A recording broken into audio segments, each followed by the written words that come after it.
Have you ever wondered what it's like to chase your athletic dreams on the road, hitting new gyms and finding a safe place to crash, all while flying solo? As a traveling athlete, I've spent countless hours navigating the challenges of training away from home.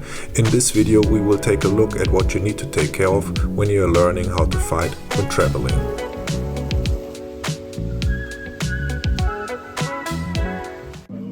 When you travel as an athlete, the two most important things are the gym you train at and the place you stay. And both decisions really shape your whole experience. First, let's talk about gyms. Probably the most important part is finding the right location.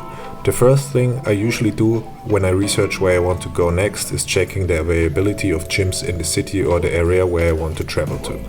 If there are martial arts gyms around, then it's time to take a deeper look at what's available. The next question you need to ask yourself is, what do I look for in a gym? This is something that really is influenced by your character and your goals. For me, it is that I'm looking for a good time when training and traveling. Depending on where you're going, you usually have two main options: small local gyms or big commercial gyms. Of course, in really remote areas, it is not very likely that you're gonna stumble into a really big gym, but you get what I'm saying.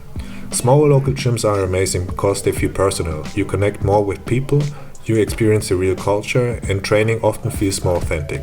The downside is that sometimes the level is mixed, the structure is not always professional, and you have to read the room. Big commercial gyms like Tiger Muay Thai or Bang Tao have world-class coaches, many training partners, and a lot of classes every day. But they can also feel crowded, anonymous, and sometimes more competitive or ego-driven. That's why no matter which gym you choose, the most important thing is to read the vibe. Look at how people train. Are they respectful? Are they trying to learn, or are they trying to prove something? Your training partners matter more than the name of the gym. In my opinion, good training partners are the most important thing when you train abroad.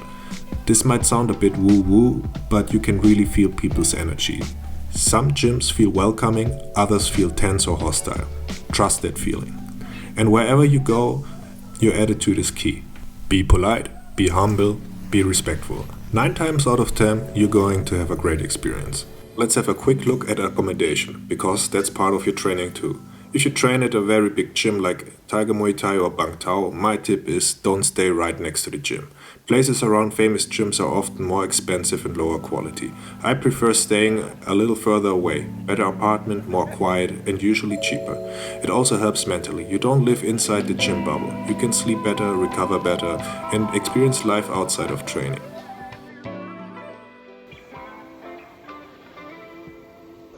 Training is a huge part of why I travel, but it's not the only reason. One mistake I see a lot of athletes make when they go abroad is that they only see the gym. They train, they eat, they sleep, and then they go back to the gym again. But when you travel to another country, there's so much more to experience. Get to know the people, talk to the locals, try the food, walk through the city, go into nature, experience the beach, the mountains, or maybe just sit in a cafe and watch life happen. These moments outside the gym are not a distraction from your training. They are part of your recovery and part of your growth. Mentally, it helps you reset. Physically, it gives your body a break. And emotionally, it makes the whole journey richer and more meaningful. Some of the best lessons I've learned didn't come from the mat or from the weights. They come from conversations, from getting lost in a new place, and seeing how other people live their lives.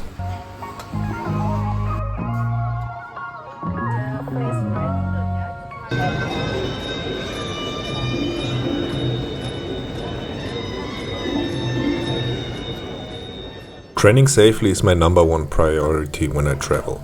I'm not there to prove anything. I'm there to learn, to grow, and to enjoy my time abroad. Even or especially if you're preparing for a fight or a competition, it's essential to choose the right gym and the right training partners. That goes back to what I said before about reading people's energy. Before I really jump into training, I always look at the coaches first. I talk to them and tell them what I'm there for. Am I preparing for something, or am I just here to train, learn, and stay healthy? Good coaches usually get that and help you find training partners that fit your level and your mindset. When it comes to Muay Thai, one thing I really notice is that Thai sparring is usually pretty playful and light. That's actually my favorite way of sparring. Because when it's light, you stay relaxed, you try more things, you don't stress about winning, and you just learn. When sparring gets harder, you kind of go back to what you already know. You stop experimenting and just try to survive the round. And even though I try to avoid it, especially when I'm on vacation, almost every really hard sparring round I had in Thailand was with non-Thai people. So yeah, that's something to keep in mind. Another thing that's just as important for staying injury-free is hygiene. Skin infections like staph and ringworm are not uncommon in big gyms. And the problem is, some people still show up to training even when they're infected. So you really have to pay attention. Don't train with people who have open wounds. Watch how clean the gym is and shower properly after every single session. For some reason, I've noticed that especially MMA guys often don't care that much about hygiene. I don't know why, but I've seen it so many times. People walking barefoot into the bathroom and straight back onto the mat. Open cuts, not washing their hands properly. That's a big red flag for me. It's not about being paranoid, it's about protecting your body so you can keep training and keep enjoying your trip. At the end of the day, training abroad should make you better, not broken, and definitely not sick.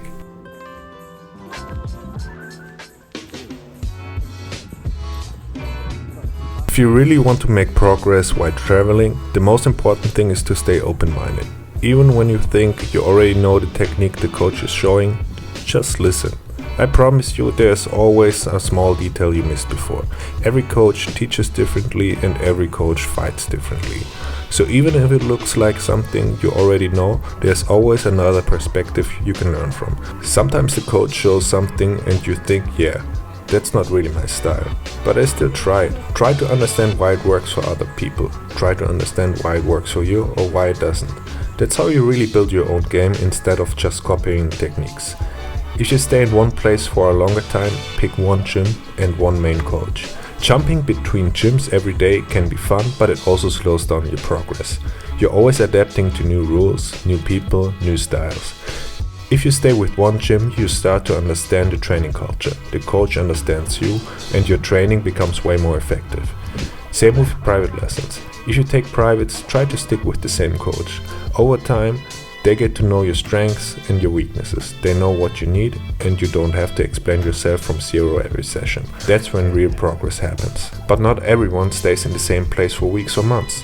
If you're moving from city to city or country to country, your goals should be different. In that case, don't try to master everything. Focus on learning one or two things from each gym. Also, keep your own base game. Don't rebuild your whole style every time you go to a new gym. Use travel to add small pieces to what you already do well. Also be smart with your training volume.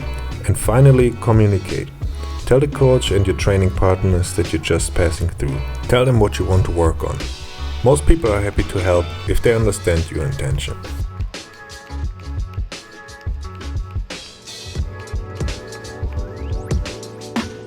One thing people don't really think about is how to structure your days when you're traveling and training. Because at some point you have to decide what's more important that day, training or actually enjoying the place you're in. And that kind of sets the tone for everything else. For me, I usually try to train in the morning. Then I know, okay, training is done and the rest of the day is free. I can go explore, meet people, go to the beach or whatever. And sometimes I also train in the evening as well. But if I have something planned, like a trip or a long day outside, then travel becomes the priority. And training just moves to the background, and that's totally fine. What doesn't work is trying to do everything every single day. When you travel, your body is already dealing with a lot. New food, different sleep, more walking, new climate. So structure is more important than doing more. For me, one good session a day is enough. One session where I really focus and try to learn something. Not 3 sessions just because they're on the schedule. On travel days, I don't go hard at all. Those days are for light movements, stretching or just rest. And recovery is part of your training too. Sleep is training, food is training. Walking around the city is training, in a way.